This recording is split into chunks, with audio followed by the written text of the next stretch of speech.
まったんだ。この世界は神様の愛に満ち、喜びに満たされるはずだったのに。それを言うな。誰よりも悲しみに暮れていらっしゃるのは神様だ。そうですね。でもこれから一体どうすれば、この世界にもう一度エデンの園を見ることはできるんだろうか。この世界何がキラキラなんだ。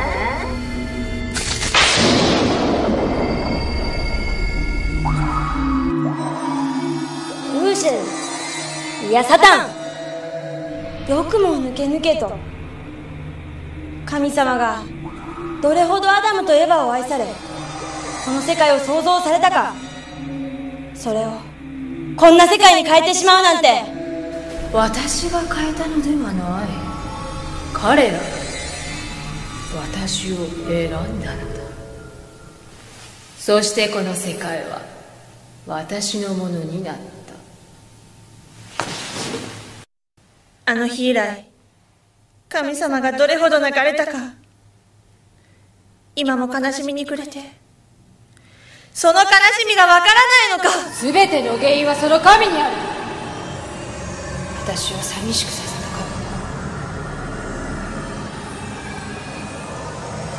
お前たちに私がどれほど苦しんだかわかるものか。それよりお前たちも我々のもとへ来たらどうだ。あの人間たちを使って何人自由にすることができるぞ。まさに神になれるのだ。あなたは狂ってる。そんなことをすればこの世界は恨みと憎しみに包まれていくだけじゃないか。彼らを罪へと導くのではなく、彼らを正義へと導くのが我々の仕事だ。ふん、バカなやつらだ。もう一度言おう。私についてくれば欲しいものは何でも与えてやろう。全ては思いのままだ。神が何を与えてくれるのか。人間のしもべとして生きるのがそんなに楽しいか。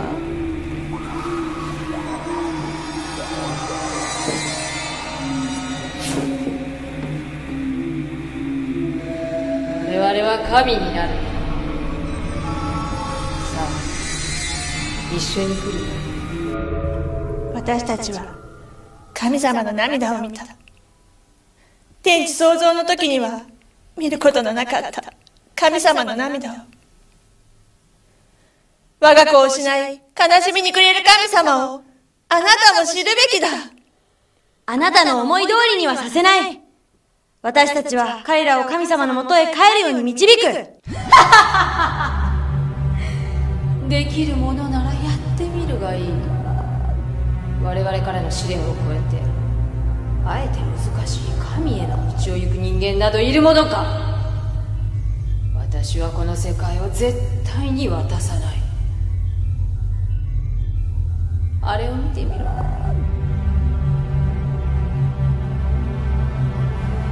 お前たち、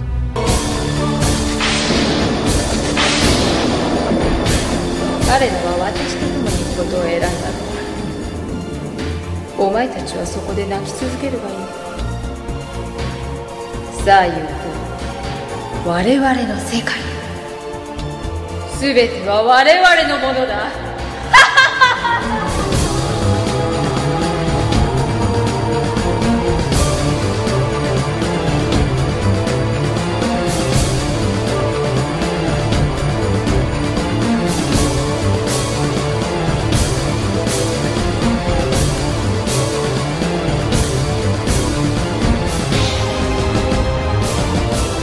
こうして地は暴虐に満ち、神様の悲しみは全地に至った。しかしその暗闇の中から神様は一人の男を証明し、復帰のための使命を与えた。それがノアであっ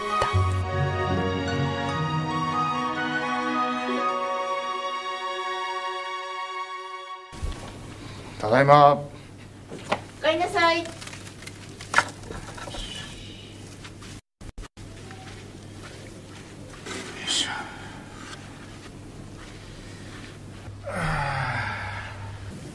あなた手ぶらなの？ああ。どういうこと？食べ物を取りに行ったんじゃなかったの？まさかまた誰かにあげてしまったんじゃないでしょうね。帰り道で飢えて死にそうな人に出会った。神様が彼に施すように言われたんだ。何言ってるのよ。じゃあ私たちはどうなるの？神様が生かしてくださるさ。神様なんているのかしら。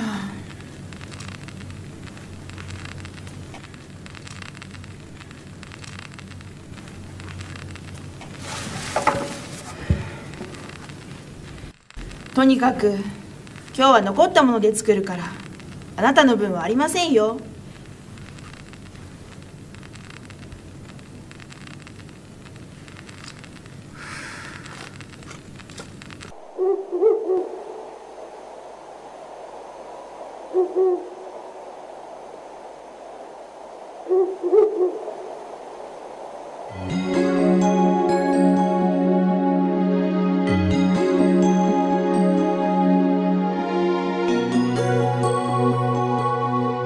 あなたたちは？私たちは天使、神様の使いです。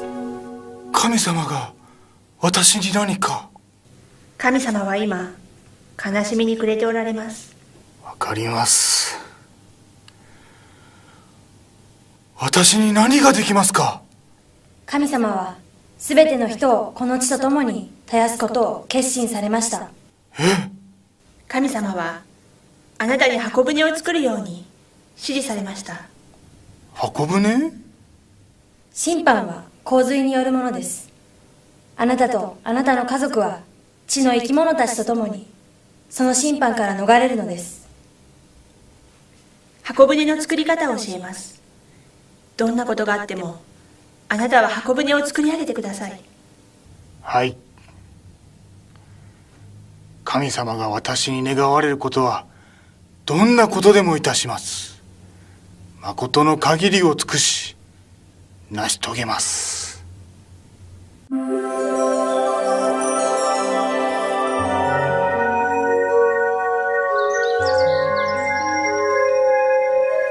父さん、本当にこんな山の中に船を作るんですか？ああ、洪水に備えてここに作れと神様が言われたんだ。本当にそんな洪水来るのかな？神様の願いにはどんなことがあっても応えていかなければならない。それが私たち家族の生かされる道だ。わかるな？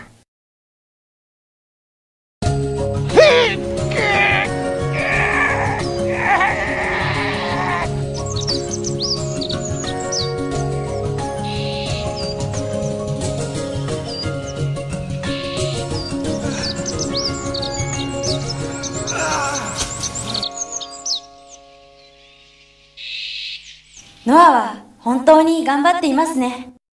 ああ、このままやり遂げてくれれば道が開けるかもしれない。あれがノアか。それにしても創造主である神が洪水審判をすると。神は人類の親ではなかったのか？親がこう審判するとは。何を言ってるんだ神様がこのような道を行かなくてはならないのは誰のせいだと思ってるんだ。神様がどれほどの覚悟で審判されるのか、誰が好き好んで我が子を審判するものか、ましてや愛そのものであられる神様が。神様は復帰の道をノアとノアの家族に託された。ではノアをアダムの身代わりとして立てようというんだな。そうだ。あなたに奪われた世界を桃源復帰するため、その世界を象徴する箱舟を彼は信仰によって打ち立てる。その彼をあなたは残訴することはできない。ほう、それは見ものだ。果たして堕落した人間にそんな信仰があるものなのか？彼の心は正義に満ちている。彼は必ずやり遂げる。ではじっくりと見せてもらおうか。やってるやってる、本当にやってるよ。あれが噂の箱舟家族か。本当だ。できるわけねえ。なんでこんな山の上で船作ってんの？信じらんない。なんか神様の啓示らしいよ。そうそう、大洪水でみんな沈んじゃうんだって。キャー、怖い。私も入れて。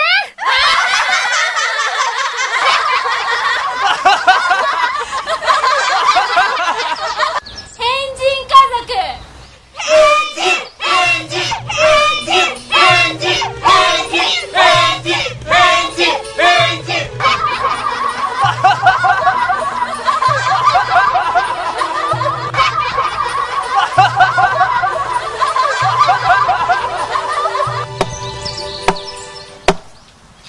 あなたもうやめましょう。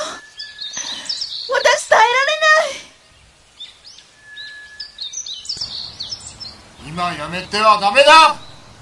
神様はなぜ人を滅ぼすようなことをするの？あなたは夢でも見たのよ。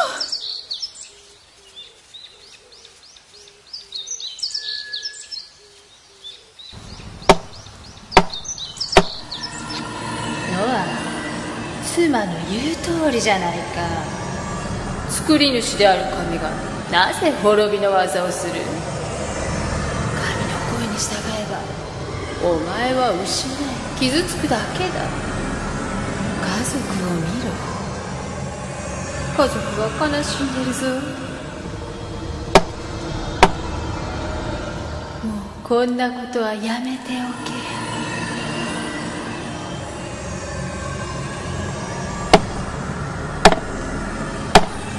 しぶといやつめ。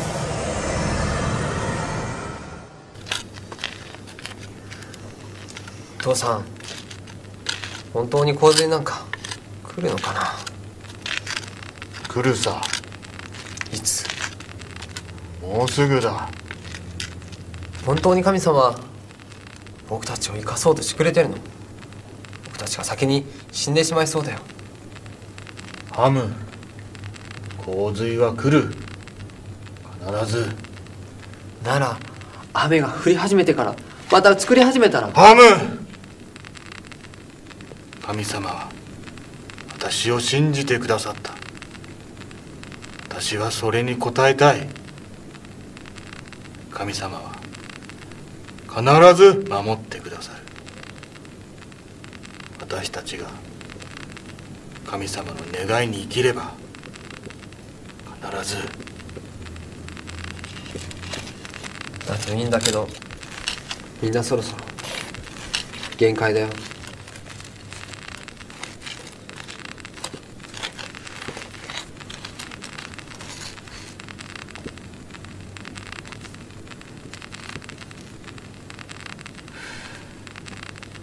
神様。ノア、やめておけ。神は答えてはくれない。お前が苦しんでいるのを見て楽しんでいるだけだ。神が何を与えてくれた？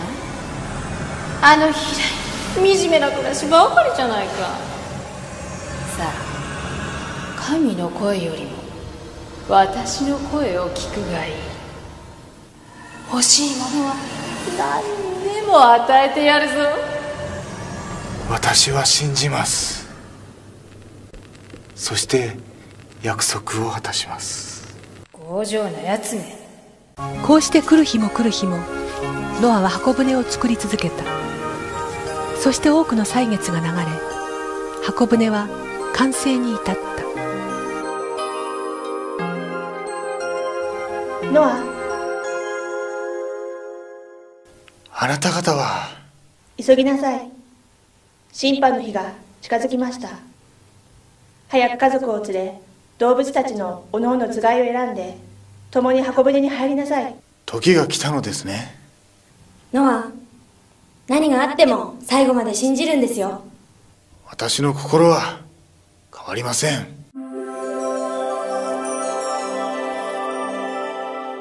セブン、ハム、やめて、急げ、洪水が来るぞ。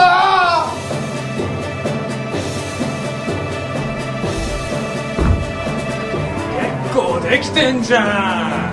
あなたたちも急いで箱舟に入りなさい。そうすれば審判から逃れることができる。おい、ついに切れちゃったな。こんなに晴れてるっていうの。こうしてノアは洪水審判を告げ知らせたが、この声に耳を傾ける者はなかった。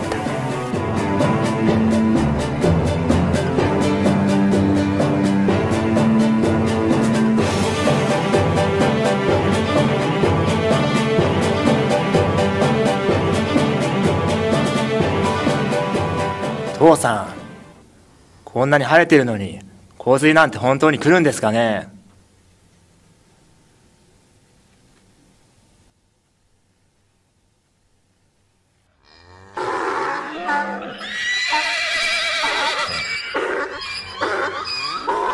動物たちも出たがって仕方がないんだ。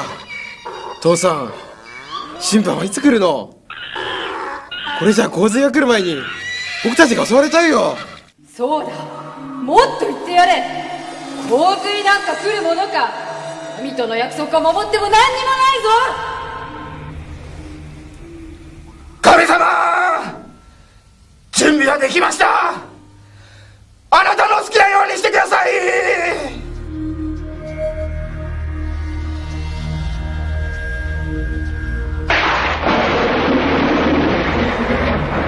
雲だ。見たことないような雨雲が来るぞ。本当だ、雨だ。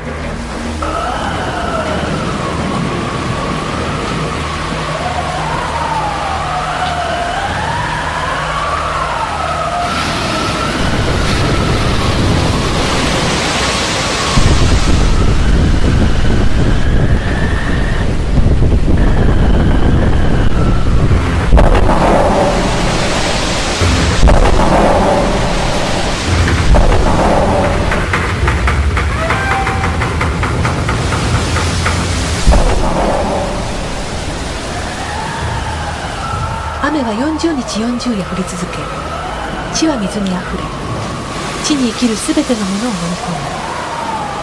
人が地上において善なる条件を失うとき、神様の審判が下されるのである。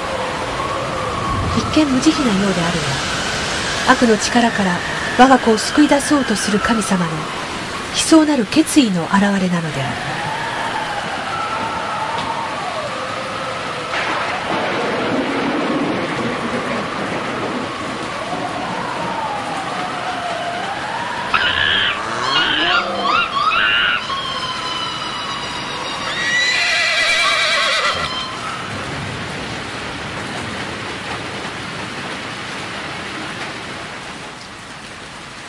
ノア、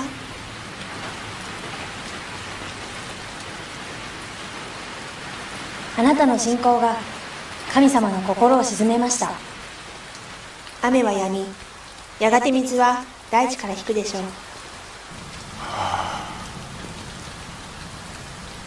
神様が私の祈りを取ってくださったのですね。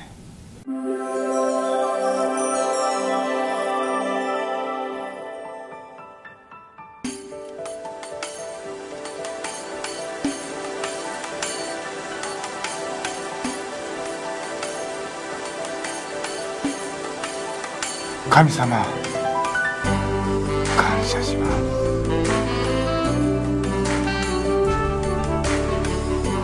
父さん、やんだんだね。ああ、母さん、兄さん、みんな起きて。雨がやんだよ。空だ。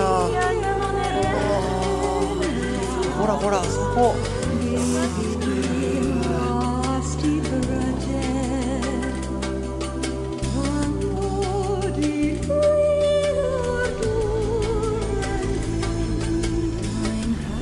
ことで人間の責任が果たせたと思うのか。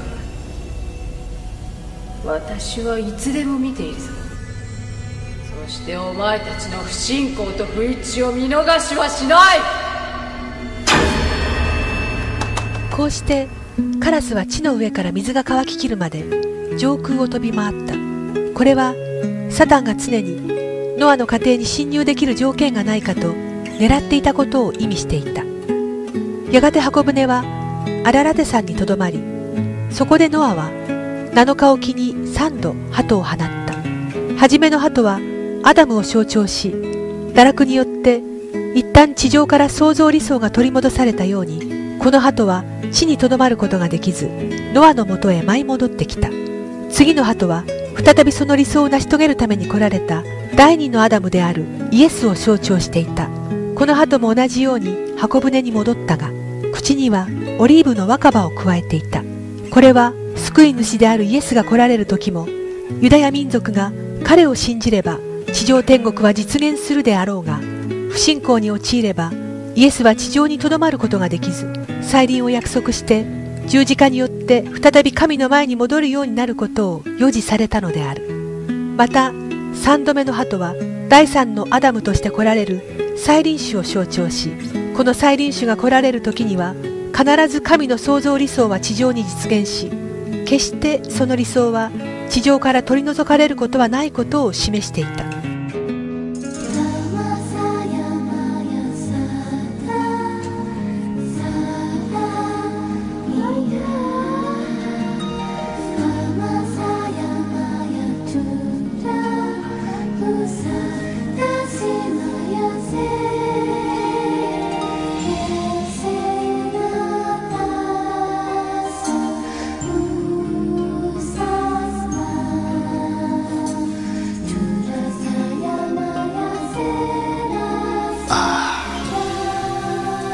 全てが満たされている。神様が私たちの生死を取ってくださった。こんなに幸せなことはない。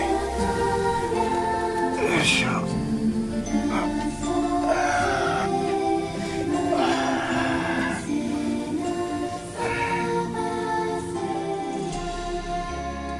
ぶどう酒か。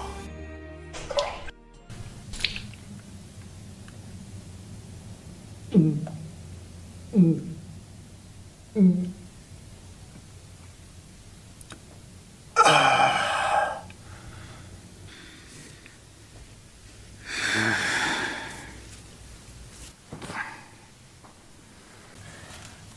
いしょ。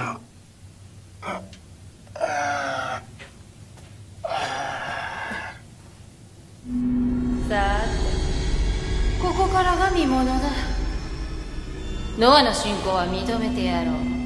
しかし箱舟を作っただけでは万物を吹きしたに過ぎない。問題は人間だ。アベルとカインの峠を越えることができるのか。彼らは共に困難を乗り越え、第二の天地創造ともいえる洪水審判を勝利した。人間を復帰するための実体議題も勝利するはずだ。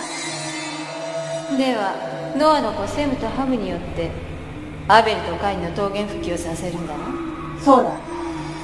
そうか。ではまずハムはアベルの立場に立つため、ノアの信仰を相続しなければならないことになる。その証を見せてもらうとしよう。酒に酔い裸で眠るノアを見て、堕落する以前のように裸であることをハムが恥ずかしく思わないとすれば認めよう。しかし少しでも恥ずかしく思い裸を隠そうとするならば、彼らは堕落した世界に未だとどまるもの、すなわち私の主観のもとにあるというわけだ。彼らは必ず勝利する。ノアの信仰によって救われたことは家族である彼らが一番分かっているはずだ。あなたの願うようにはならない。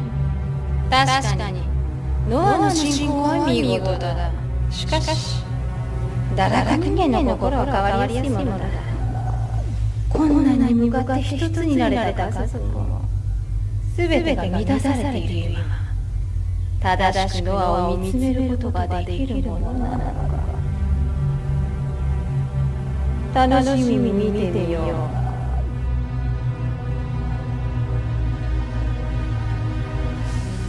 父さん寝てんのかな。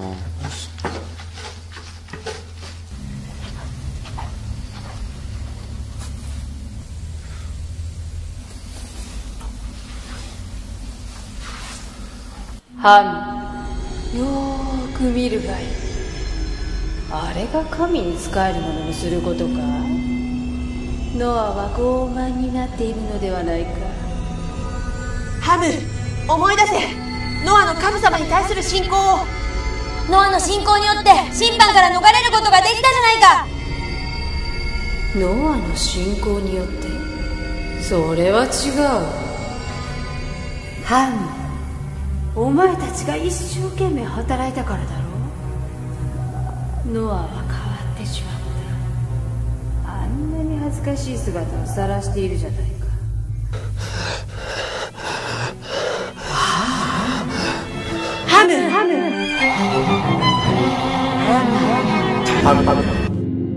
どうした？兄さん、父さんは？父さんが酒に酔って裸で寝てるんだ。え？今までこんなこと一度もなかったのに。何か考えがあるのかな。父さんが神様の前でこんなことするなんて。何もないさ。酒に酔って我を失い裸で寝てるんだ。神様に仕える身なのに恥ずかしい。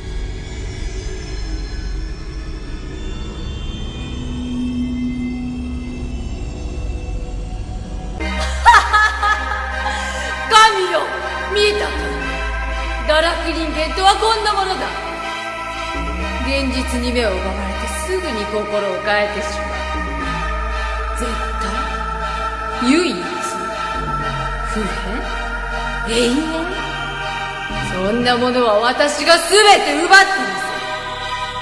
この世界は私のものだ。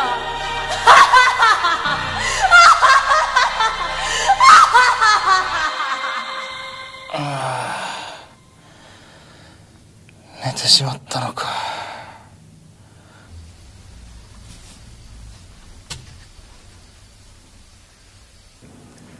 なぜ恥ずかしい姿で寝ていたのです。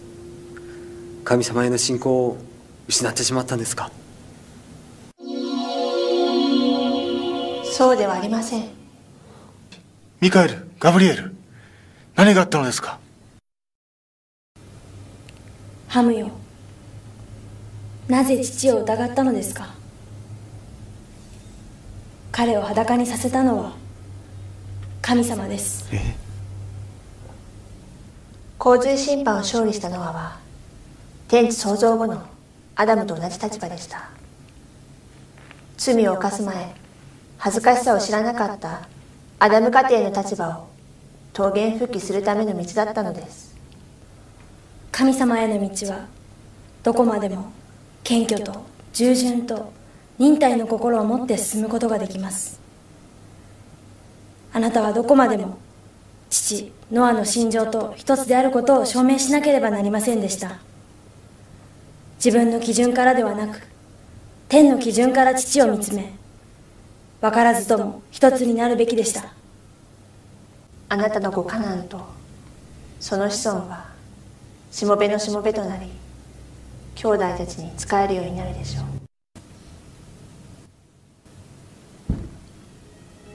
神様はもう私を使ってはくださらないのですか？ハムの過ちをサタンが残訴しています。あなたの家庭における神様の摂理は終わりました。